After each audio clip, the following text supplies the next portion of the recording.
మహాకుంభ మేళాకి వెళ్ళాలని చాలా మంది అనుకుంటున్నారు. కానీ అక్కడికి వెళ్ళాలి అని అంటే అరేంజ్మెంట్స్ ఏమున్నాయి? అక్కడికి వెళ్ళిన తర్వాత ఏమన్నా ఇబ్బందులు ఉంటాయా? అసలు వెళ్ళగలుగుతామా లేదా అని చెప్పి కొంతమంది సంకోచిస్తున్నారు. నేను నా పర్సనల్ ఎక్స్‌పీరియన్స్‌తో చెప్తున్నాను. వెళ్ళాలి అన్న ఆలోచన మీకు వస్తే డెఫినెట్ గా స్టార్ట్ అయిపోయింది. అక్కడ ఉన్న భగవంతుడు, అక్కడ ఉన్న శక్తియే మిమ్మల్ని అక్కడికి తీసుకొని వెళ్ళిపోతది. It's really nice divine place. దేనికి హెసిటేట్ అవ్వకండి. వెళ్ళాలి అన్న ఆలోచన వస్తే ఇప్పుడే స్టార్ట్ అయిపోండి. నేను నా పర్సనల్ ఎక్స్‌పీరియన్స్ తో చెప్తున్నాను. మనం ప్రయాగరాజ్ కుంభమేళ ఎక్కడైతే జరుగుతుందో అక్కడికి వెళ్ళాలి అని అంటే లక్నో, అయోధ్య, వారణాసి ఈ 3 నుంచి మనం కనెక్ట్ అవ్వచ్చు. పోతే అయోధ్యకి వారణాసికి కంపేర్ చేస్తే లక్నోకి కనెక్టివిటీ ఎక్కువ ఉంది. బికాస్ ఇట్స్ క్యాపిటల్ సిటీ కాబట్టి మీరు బై బస్ అన్నా, ట్రైన్ అన్నా, ఫ్లైట్ త్రూ ఎయిర్వేస్ ఎలాగైనా వెళ్ళాలి అంటే ఇక్కడ మనకి ఎక్కువ దొరుకుతుంది. బికాస్ చాలా డిమాండ్ ఉంది కాబట్టి ఆల్ ఆఫ్ ఎ సడన్ మనకి టికెట్స్ దొరకట్లేదు. నేను ఒక 12 hours స్పాన్ ఇప్పుడు వెళ్ళాలి అని అనుకున్నాను, వెంటనే బుక్ చేశాను కాబట్టి నాకు కష్టమైంది టికెట్స్ దొరకడము. కాబట్టి నేను ఎలా ప్లాన్ చేశానంటే నేను లక్నోలో దిగాను, త్రూ హైదరాబాద్ లక్నోకి వెళ్ళాను. లక్నో నుంచి అయోధ్యకి 140 కిలోమీటర్స్ త్రూ రోడ్ కార్లో వచ్చాను. అయోధ్యలో స్టే చేశాను.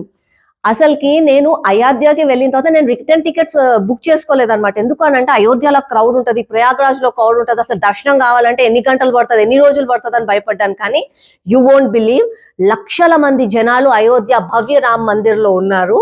కానీ నా దర్శనం గంట సేపట్లో అయిపోయింది.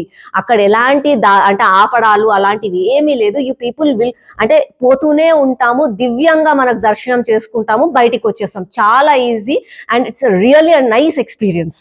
అయోధ్య రామ్ మందిరం తర్వాత 170 కిలోమీటర్స్ నేను ఎర్లీ మార్నింగ్ రూమ్ తీసుకున్నాను, అక్కడే స్టే చేశాను. మళ్ళా రూమ్స్ గురించి కూడా ఏంటంటే డిమాండ్స్ అండ్ సప్లై ఎక్కువ కాస్ట్ ఉన్నాయి. Because all of a sudden Kumbh Mela కాబట్టి రూమ్స్ కాస్ట్ ఎక్కువ పెరిగింది, దొరకడం కూడా కష్టం ఉంది. కాబట్టి మీరు కొంచెం ప్లాన్ చేసుకొని వెళ్ళండి ఆ విషయాలు.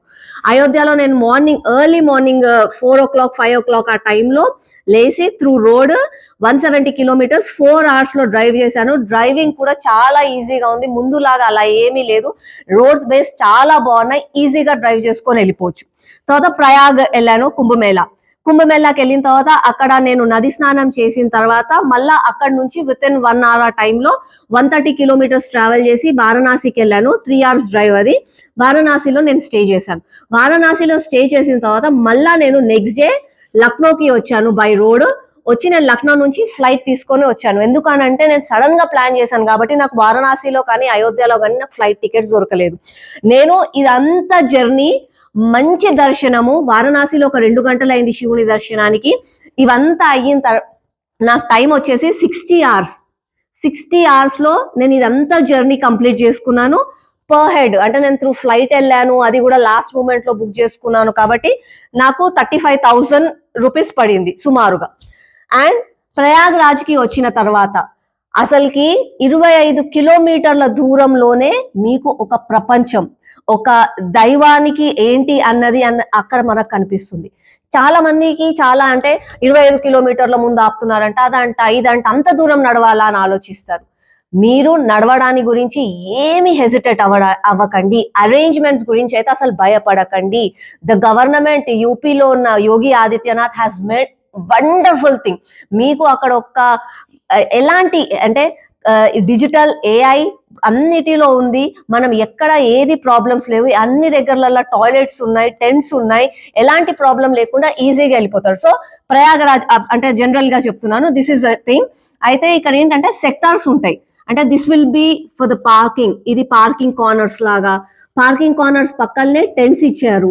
అదే టెంట్స్ లో పక్కన మళ్ళీ మనకి టాయిలెట్స్ అవి ఉన్నాయి. మళ్ళా ఇదంతా రోడ్ ఇలా వచ్చిన తర్వాత ఇక్కడ కార్నర్ కి వస్తాం. ఇవన్నీ టెంట్స్, ఇట్లా మధ్యలలో పార్కింగ్స్ ఇచ్చారు. సో ఒకవేళ అంటే వీళ్ళు ఎలా ప్లాన్ చేశారంటే, ఫర్ ఎగ్జాంపుల్ ఇవన్నీ ఇలా ఉన్నాయి కదా, ఇవి టెంట్స్ పార్కింగ్. ఎవరన్నా ఫస్ట్ వచ్చిన వాళ్ళు, తొందరగా వచ్చిన వాళ్ళు, ఆ టైంలో క్రౌడ్ లేదు ఏమీ లేదు అన్నప్పుడు కార్ ఇక్కడ పార్క్ చేస్తారు. అయితే ఇక్కడ నుంచి మీరు సంగమంకి వెళ్ళాలి, ఎక్కడైతే స్నానం హోలీ డిప్ చేస్తున్నామో అక్కడికి వెళ్ళాలంటే సుమారు 2 కిలోమీటర్లు మాత్రమే. అదే ఇక్కడ పార్కింగ్ ఫుల్ అయిపోయింది. ఫుల్ అయిపోయిన తర్వాత ఇక్కడికి చేస్తారు, ఆ పార్కింగ్ ఇక్కడికి షిఫ్ట్ చేస్తారు. ఆ పార్కింగ్ ఇక్కడికి షిఫ్ట్ చేసినప్పుడు ఇక్కడ నుంచి మళ్ళా సంగమంకి వెళ్ళాలంటే ఒక 3 కిలోమీటర్. అలాగే కొన్ని స్లాట్స్ చేశారు. ఇవన్నీ ఎందుకు చేశారంటే తొక్కిసలాట్ అవ్వకూడదు, అందరూ ఈజీగా వెళ్ళాలి, హోలీ డిప్ చేసుకొని రావాలి అని చెప్పి. మళ్ళీ ఇదంతా ఎలా చేస్తున్నారంటే దే ఆర్ డూయింగ్ సర్వే, అంటే ఏరియల్ సర్వేస్ రెగ్యులర్ గా జరుగుతున్నాయి, దాన్ని బట్టి వాళ్ళు చూసి షిఫ్ట్ చేస్తున్నారు.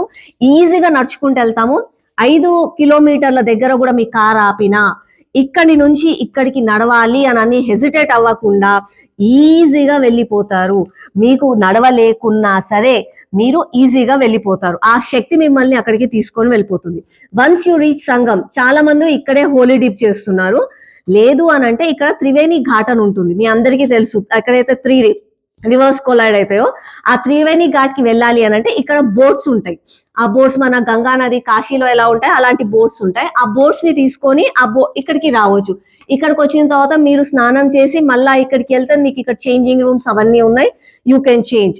అంటే ఇక్కడ నుంచి ఇక్కడికి రావడానికి బోట్, అది కూడా మళ్ళా సేమ్ అక్కడ మీరు 300, 400, 500 అన్నది అక్కడ ఆ టైంలో మాట్లాడుకోవాలి, క్రౌడ్ ని బట్టి దాన్ని బట్టి మాట్లాడుకొని రావాలి.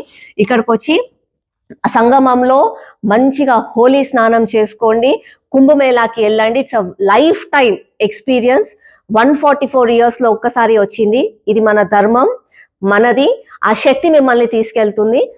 మనసులో ఆలోచన వస్తే చాలు, బ్యాగ్స్ తీసుకొని వెళ్ళిపోండి.